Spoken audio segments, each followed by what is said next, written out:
दर्शकबिन नमस्कार सदाझै आज पनि हामी देश तथा विदेशका केही ठूला अनि महत्त्वपूर्ण खबरका साथ उपस्थित भएका छौं। सरकारले उद्धार उडान बन्द गर्ने निर्णय गरेको छ भने केबल कार खुला गर्ने निर्णय गरेको छ।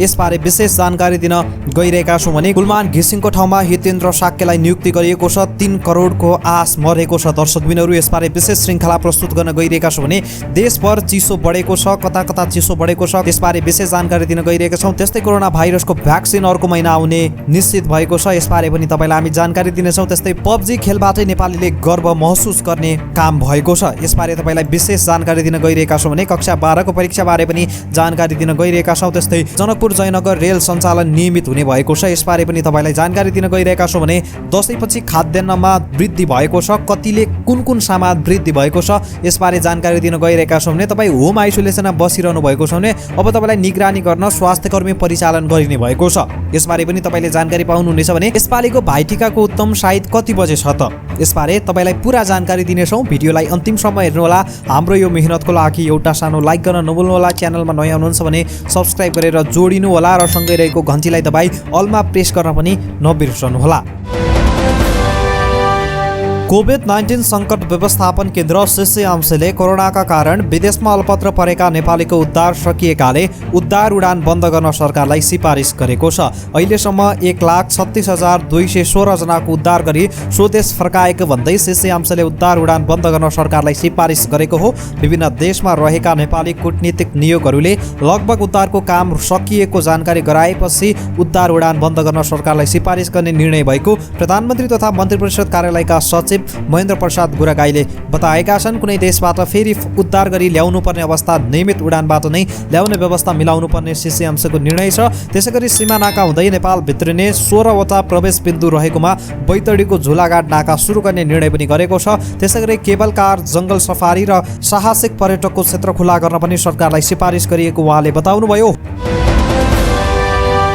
नेपाल विद्युत प्राधिकरणका निमित्त कार्यकारी निर्देशकको जिम्मेवारी हितेन्द्र देव साक्यलाई दिएको छ। कुलमानको ठाउँमा हितेन्द्र देव साक्य नियुक्ति भएका हुन्। यतिबेला 3 करोडको आश मरेको भनेर आम जनमानसले गुनासो गरिरहेका छन्। कुलमान घिसिङको कार्यकाल भदौको 29 मा सकिएता विद्युत प्राधिकरणको कार्यकारी रिक्त भएको थियो। त्यसो त केही दिनमै मन्त्रालयले लेखनाथ कोइरालालाई निमित्तको जिम्मेवारी सुम्पेको थियो। त्यतिबेला साक्य एनईएस इन्जिनियरिङ कम्पनीमा काजमा गएका थिए। ऊर्जा मन्त्री परशुराम पुनले शुक्रबार प्राधिकरण सञ्चालक समिति बैठकमा साक्यलाई काज फिर्ता गराउने निर्देशन दिएका थिए। अब अर्को व्यवस्था नहुन्जेलसम्म हितेन्द्र देव साक्यले नै विद्युत प्राधिकरणको नेतृत्व सम्हाल्नेछन्। उनलाई वरिष्ठको आधारमा जिम्मेवारी दिएको हो। यतिबेला आम नेपाली जनताले कुलमान घिसिङ नै चाहिन्छ भन्ने होइन, तर कुलमान घिसिङ जस्तै काम गर्ने मान्छे चाहिँ राख्नु पर्यो भनेर आम गुनासो यतिबेला गरिरहेका छन्। तपाई कुलमान घिसिङ जस्तै काम गर्ने मान्छे राख्नुपर्छ है भन्ने पक्षमा हुनुहुन्छ भने वी वान्ट लाइक कुलमान भनेर लेखिदिनु होला।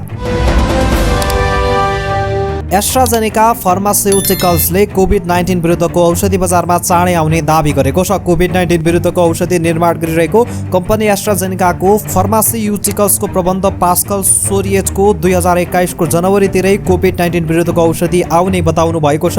उहाँले कोभिडको औषधि निर्माण गरिरहेको आफ्नो कम्पनीले नियामक निकायहरूले पनि निगरानी गरिरहेको बताउँदै औषधि निर्माणको काम यही डिसेम्बर भित्रमा सकिने र नियामक निकायले पनि सोही समयमा काम सके 2021 को पहिलो महिनाभित्र औषधि आउने तर्क गर्नुभएको छ। उहाँले औषधि निर्माताको कामलाई नियामक निकायले निरन्तर निगरानी गरिरहेको पनि जानकारी दिनुभएको छ। राष्ट्रिय परीक्षा बोर्डले पूर्ण रूपमा इन्टरनेट सेवा चालु नभएका जिल्लाका लागि प्रश्नपत्र छपाई सुरु गरेको छ। बोर्डका परीक्षा नियन्त्रक कृष्णप्रसाद शर्माको टोलीले शुक्रबारबाट प्रश्नपत्र छपाई सुरु गरेको हो। बोर्डले कर्णाली, सुदूरपश्चिम, गण्डकी प्रदेशका लागि करिब 25 जिल्लाका लागि प्रश्नपत्र छपाई सुरु गरेको हो। इन्टरनेटको समस्या भएका जिल्लाका लागि छुट्टै प्रश्नपत्र छपाई गरेको बोर्डले जनाएको छ। तिहार अघिसम्म छपाई सक्ने योजनासहित परीक्षा नियन्त्रक शर्माको टोली जनक शिक्षामा प्रवेश गरेको हो। बोर्डले यो वर्ष 1.5 घण्टाका लागि तय गरेको परीक्षाको प्रश्नपत्र फरक सेटको हुनेछ। बोर्डका अध्यक्ष प्राध्यापक डाक्टर चन्द्रमणि पौडेलले मूल विषयका करिब 6 सेट प्रश्नपत्र तयार गरिएको जानकारी दिनुभएको छ। बोर्डले पूर्व, पश्चिम, हिमाली र उपत्यका लगायत जिल्लाका लागि छुट्टै प्रश्नपत्र तयार गरेको जनाएको छ। मङ्सिर 9 गतेदेखि 16 गतेसम्मका लागि तय भएको परीक्षामा 4105 विद्यालयमा परीक्षा हुनेछ। बोर्डले ती केन्द्रमा परीक्षा सञ्चालन हुनु आधा घण्टा अघि मात्र इमेल मार्फत प्रश्नपत्र पठाउनेछ। सबै केन्द्रमा कोड नम्बरको व्यवस्था गरेकाले परीक्षा हुनु आधा घण्टा अघि कोड नम्बर प्राप्त भएपछि मात्रै प्रश्नपत्र हेर्न सकिनेछ। केही दिन यता काठमाडौँ उपत्यका लगायत देशैभर चिसो बढेको छ। काठमाडौँ उपत्यका सहित देशका धेरै ठाउँको न्यूनतम तापक्रम निरन्तर जस्तै घट्दै गएको छ। आज बिहान पनि काठमाडौँको न्यूनतम तापक्रम जाडो सुरु भए यतै कम 8 डिग्री सेल्सियसमा झरेको छ। हिजो काठमाडौँको न्यूनतम तापक्रम 8.7 डिग्री सेल्सियसमा झरेको थियो। केही दिन यता देशका अरू ठाउँमा न्यूनतम तापक्रम पनि लगातार जस्तै घट्दै गएको छ। हिजो जुम्लाको न्यूनतम तापक्रम -7 डिग्री सेल्सियसमा झरेको थियो। त्यस्तै जोमसोनको 7 डिग्री, जिरीको 3, डडेलधुराको 8.3 र ओखलढुङ्गाको न्यूनतम तापक्रम 10 डिग्री सेल्सियसमा झरेको थियो। नेपाल पञ्चाङ्ग निर्णायक समितिले यस वर्षको भाइटिकाको उत्तम सायद बिहान 11:37 रहेको जनाएको छ। मङ्सिर गते मध्याह्नकालमा टिका लगाउन बाधा नपरे पनि सायद खोज्नेका लागि मकर लग्न, वृष नवमंश, अभिजित मुहूर्तको शुभ सायद दिएको छ। राज्य सञ्चालकले भने सायदमै टिका लगाउनु पर्ने र सर्वसाधारणका लागि मध्यकालमा टिका लगाउन कुनै समस्या नरहेको समितिका अध्यक्ष प्राध्यापक डाक्टर रामचन्द्र गौतमले जानकारी दिए। यस वर्ष यमपञ्चक कार्तिक 27 गतेदेखि सुरु हुन्छ। कार्तिक 28 गते काग तिहार परेको छ। त्यस्तै कार्तिक 29 गते बिहान कुकुर तिहार र बेलुका लक्ष्मी पूजा परेको छ। यस वर्षको भाइटिकाको उत्तम सायद 11:37 रहेको छ। दशैं सकिएर तिहार सुरु हुन लाग्दै गर्दा बजारमा खाद्यान्नको मूल्यमा 81 वृद्धि भएको छ। दशैंपछि खाद्यान्नमा 25% मूल्य वृद्धि भएको पाइएको हो। खुद्रा व्यापार सङ्घका अनुसार यति बेला दाल, चामल, चिनी, गेडागुडी लगायतका खाद्य वस्तुको मूल्य बढेको छ। दशैं अघिसम्म खुद्रा मूल्य प्रति किलो 120 रुपियाँमा पाइने बोडीको मूल्य अहिले 25% वृद्धि भई बजारमा 150 रुपियाँसम्म पर्न थालेको छ। त्यस्तै खुद्रा मूल्य प्रति किलो 110 रुपियाँ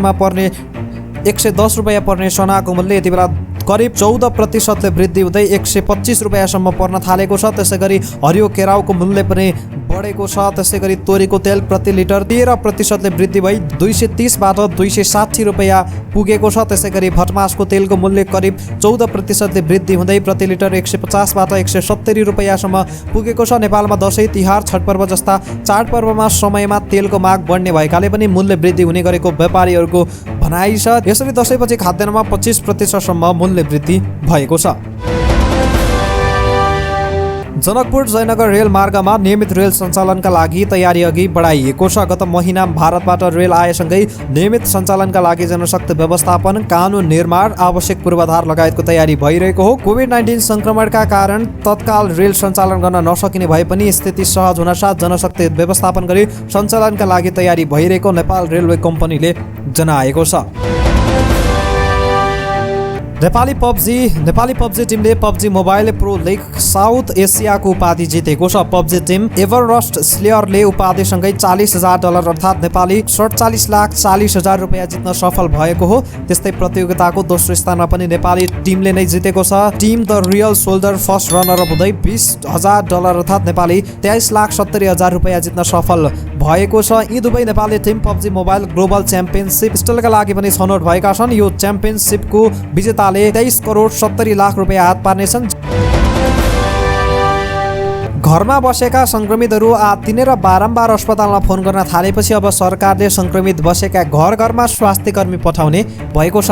अस्पतालका बेडहरू संक्रमितले भरिएपछि सरकारले गम्भीर अवस्था नभएका संक्रमितलाई घरमै बस्न आग्रह गरेको थियो। स्वास्थ्य तथा जनसङ्ख्या मन्त्रालय स्वास्थ्य सेवा विभाग अन्तर्गतको उपचारात्मक सेवा महाशाखाले होम आइसोलेसनमा बसेका संक्रमितको हेरचाहका लागि स्वास्थ्य कर्मी परिचालन गर्ने जनाएको छ। आइतबारसम्म देशभर 29,197 संक्रमित होम आइसोलेसनमा छन्। यसरी बसेका कयौं संक्रमित आत्तिन थालेका छन् भने कयौं अस्पताल गएर चिकित्सक स्वास्थ्य कर्मीको निगरानीमा बस्न चाहन्छन्, तर अस्पतालमा बेड पाउन मुस्किल छ।